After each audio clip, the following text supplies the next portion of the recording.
Hi, how are you? Good, how are you? Good, good. I'm going to examine your cardiovascular system and your respiratory system today. So I'm going to be listening to you and touching you, okay? Okay. All right. So first I'm going to ask you a couple of questions. Do you ever get short of breath? No. No? Have you ever had a problem with breathing problem or illness? No. Any hospitalizations related to breathing or heart problems? No. Have you ever had any broken ribs? No. Any surgeries on your chest? No. No? Have you ever had a chest CT or MRI? No. No? When was the last time you had a chest x-ray? Never. Never? Okay. I'm going to look at your chest, the front and the back. Okay. So I'm looking to see if you have any bruising, any deformities. I'm looking here to see if you have what's called pectus excavatum. This is where your sternum is in. You don't have that. Pectus carinatum is where the sternum is sticking out further than the rib cage, and you don't have that either. You don't look like you have anything asymmetrical. Looking at the back, no bruising, no skin problems. Everything is symmetrical. You don't use any accessory muscles when you breathe. No. And your breathing is symmetrical. Okay.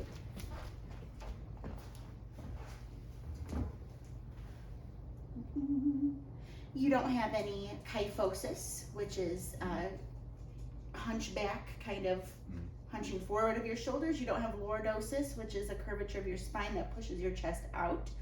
You don't have any scoliosis, which is a side-to-side curvature of your back. Okay. No skin deformities, no scars, no bruises, normal chest hair for a male. Okay. I'm gonna touch your chest and I'm gonna touch you on the back. Okay. I'm gonna put my hands on your chest here. Can you say the words 99? 99. 99? 99. Okay. And I'm gonna do it on the back. 99? 99. 99? 99. Very good. So you don't have what's called tactile firmness. You have like a normal amount. This is the vibration that I feel when I put my hands on your chest and you talk. I feel the vibrations of your voice. If you have a very dull or like lower or very high or very strong vibrations, that could indicate some respiratory issues. You don't have any of that. Okay. I'm going to be percussing your lung fields. I'm going to put my hand on your back and I'm going to move it around and I'm going to kind of be tapping on your back. You don't have to do anything, just breathe normally. Okay.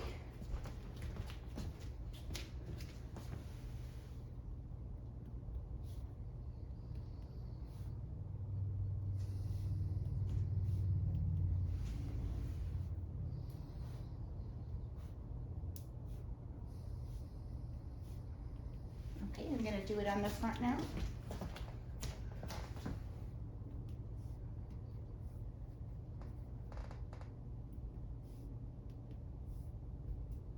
All your lung fields sound hollow. That means you have good air moving throughout your lungs. It doesn't feel like you have anything obstructing your lungs.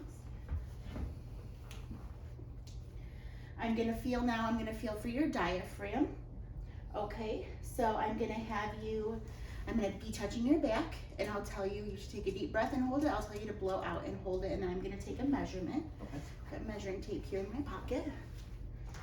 Okay. Wait for just a moment. Breathe all the way out. Okay. Take a deep breath and hold it.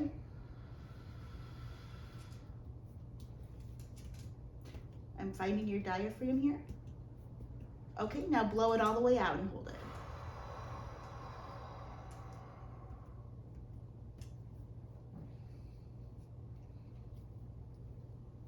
I measure about 4.5 centimeters between those 2 points. That's a normal measurement. And that tells me how far your diaphragm moves up and down when your lungs are full. I'm going to listen to your lungs, front and back, okay?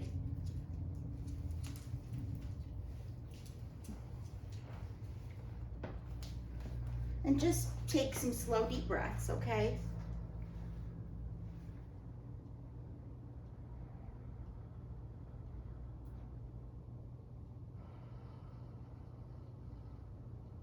Okay, breathe in. and out. Breathe in and out.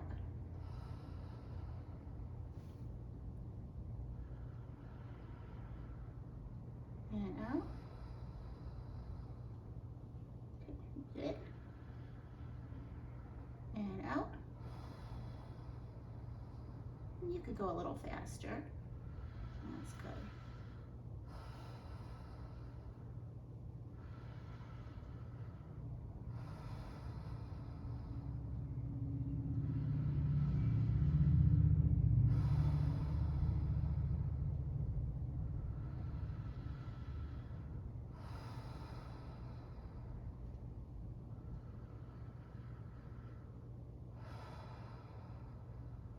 And one more. All right, all your lung fields sound clear in the front and the back. I'm going to listen to the front now. Okay. Good.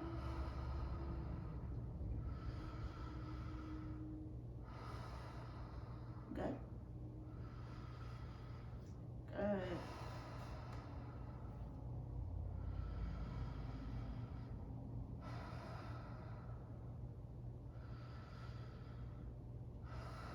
Okay, last one.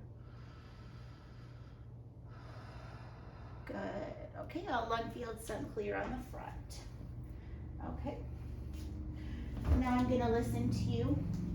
I'm going to ask you to repeat some sounds that I make. Okay? All right. I'm going to repeat E. E. E. E. Good. Okay. So you don't have any bronchophony or egophony, okay? I'm gonna do a test called whispered pectoriloquy, okay? And I'm gonna have you whisper, okay? 99. 99. 99. 99. Okay. 99. 99. 99. 99. 99. 99. 99. Very good. Okay. Now I'm going to ask you some questions about your heart, okay, your cardiovascular health, and then I'll do an assessment of that. Do you ever have chest pain? No. Have you ever had chest pain? No. No? Good. You told me earlier that you take medication for high blood pressure. You take that every day. Okay. I'm going to have you sit all the way back in the chair and lie back. Very good. You're going to turn your head to your left and lay your head back. I'm going to look at your jugular vein. Okay.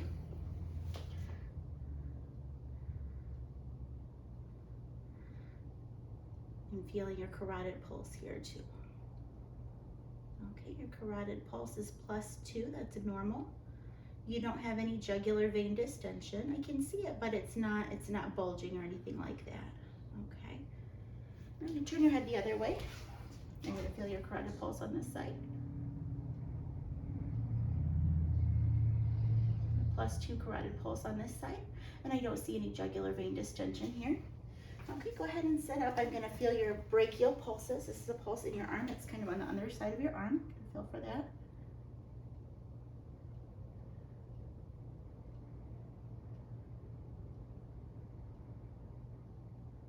Good. You've got a +2 brachial pulse on your right side. Let's feel.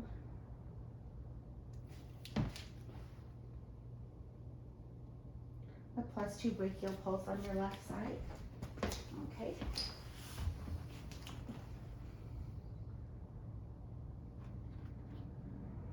I'm going to feel your heart. I'm going to touch it with my hands, okay? I'm feeling for the point of maximal impulse. This is about the 5th rib space down.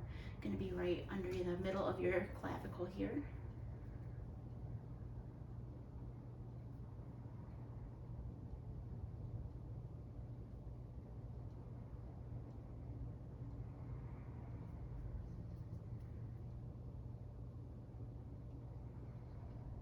Okay, good. And that's your point of maximal impulse. That's the strongest part of your heartbeat that I can feel on the outside of your body. I'm gonna Feel your chest for any, it's called tactile fremitus. I'm just kind of going across here, feeling if there's any like, kind of like Rice Krispie sensation of air trapped here in your chest. I don't feel any, I'm gonna do it across the back. Okay. Nothing there. Good. Okay.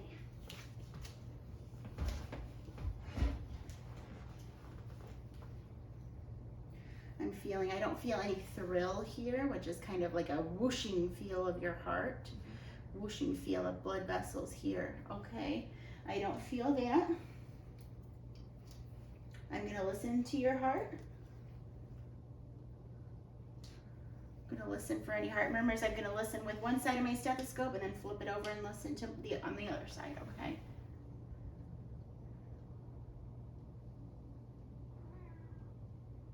Your apical, or your, excuse me, aortic valve, pulmonic valve.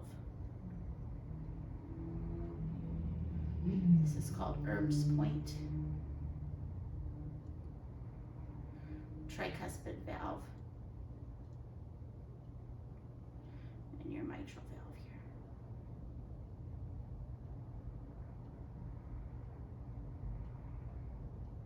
Okay, you hear S1, S2, and what's called a faint S3. So this is sounds of blood moving in and out through your, the different chambers of your heart, out into your aorta, and blood flowing into your heart from your pulmonary vein.